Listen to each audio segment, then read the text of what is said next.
Hello friends, அஸ்ஸலாமு அலைக்கும். Welcome back to my channel.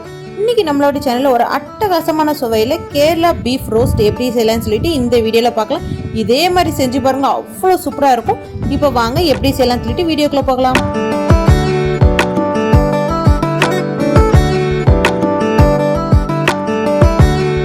நான் இன்றைக்கி இந்த பீஃப் ரோஸ்ட் செய்கிறதுக்கு 1/2 கிலோ போல் பீஃப் எடுத்துருக்கேன். 1/2 கிலோ போல் பீஃபை நல்லா கழுவி சுத்தம் பண்ணி ஒரு பவுலில் சேர்த்துடலாம். பீஃப் வாங்கும்போது எப்பவுமே பார்த்து வாங்க. ரொம்ப முத்தின பீஃபாக இருந்தால் வேகிறதுக்கு ரொம்ப டைம் எடுக்கும். இப்போ பீஃப் எல்லாம் சேர்த்தாச்சு. இதில் ஒரு 1.5 டேபிள் ஸ்பூன் அளவு வரைக்கும் இஞ்சி பூண்டு விழுது சேர்த்துக்கோங்க.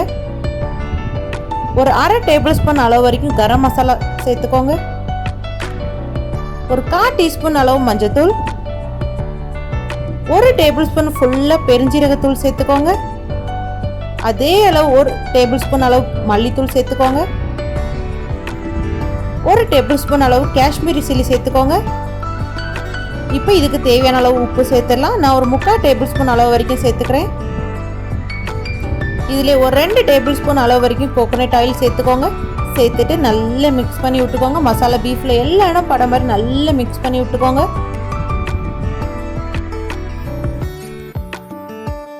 எல்லாம் நல்லா மிக்ஸ் ஆனதுக்கப்புறம் நம்ம குக்கரில் சேர்த்து விசில் போட்டுடலாம். நல்லா மிக்ஸ் பண்ணி விட்டுக்கோங்க.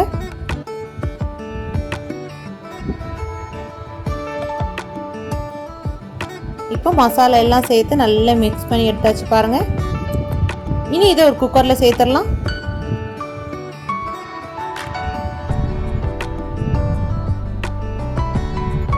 உப்பு டேஸ்ட் பண்ணி பாருங்கள். உப்பு வேணும்னா எக்ஸ்ட்ரா சேர்த்துக்கோங்க. இப்போ சேர்த்தாச்சு. இதில் தண்ணி சேர்த்துடலாம். பீஃபும் தண்ணியும் ஒரே லெவலில் இருக்க மாதிரி பார்த்துக்கோங்க. இப்போ தண்ணி சேர்த்து நல்லா மிக்ஸ் பண்ணிவிட்டு விசில் போட்டுடலாம். ஒரு 5லேருந்து 6 போல் விசில் போட்டாலே போதும், சூப்பராக வெந்துடும். இருக்கட்டு. இப்போ ஓப்பன் பண்ணி பார்த்தீங்கன்னா விசில் எல்லாம் போயிடுச்சு பாருங்கள். பீஃப் எல்லாம் நல்லா வெந்து தண்ணி எல்லாம் வத்திடுச்சு பாருங்கள். இந்த அளவுக்கு தண்ணி நல்லா வத்தி வெந்து வரணும். இருக்கட்டு. இப்போ ஒரு கடாயை எடுத்து அதில் ஒரு 2 டேபிள் ஸ்பூன் அளவு வரைக்கும் கோகோனட் ஆயில் சேர்த்துக்கோங்க. ஒரு 3 பெரிய பல் பூண்டை சின்ன சின்னதாக கட் பண்ணி வச்சுருக்கேன். அதை சேர்த்துடலாம்.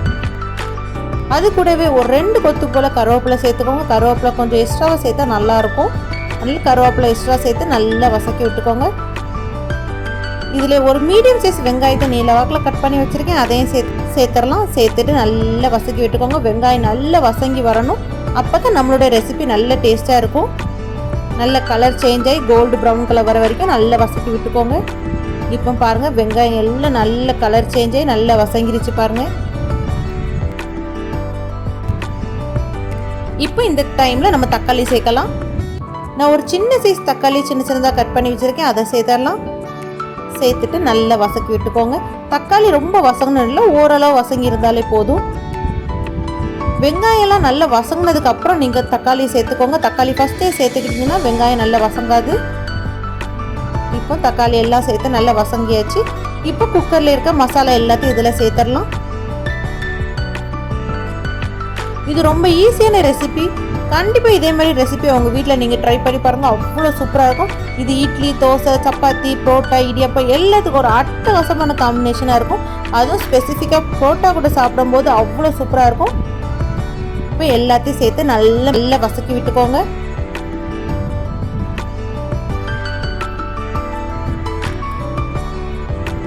இப்போ இதில் ஒரு 2 மீடியம் சைஸ் பச்சை மிளகா நேராக கீறி வச்சுருக்கேன். அதை சேர்த்துடலாம். ஒரு 1/4 டீஸ்பூன் அளவு வரைக்கும் நல்ல மிளகுத்தூள் சேர்த்துக்கோங்க. சேர்த்துட்டு நல்லா மிக்ஸ் பண்ணி விட்டுக்கோங்க. அவ்வளோதான், நம்மளுடைய பீஃப் ரோஸ்ட் சூப்பராக ரெடி ஆகிட்டு இருக்கு பாருங்க. என்னுடைய வீடியோ உங்களுக்கு பிடிச்சிருந்தா லைக் பண்ணுங்கள், ஷேர் பண்ணுங்கள், சப்ஸ்கிரைப் பண்ணுங்கள். அப்படி கூட இருக்க பெல் ஐக்கானையும் கிளிக் பண்ணிக்கோங்க. அப்போ தான் நான் போடுற வீடியோலாம் உங்களுக்கு நோட்டிஃபிகேஷனாக வந்துட்டு இருக்கும்.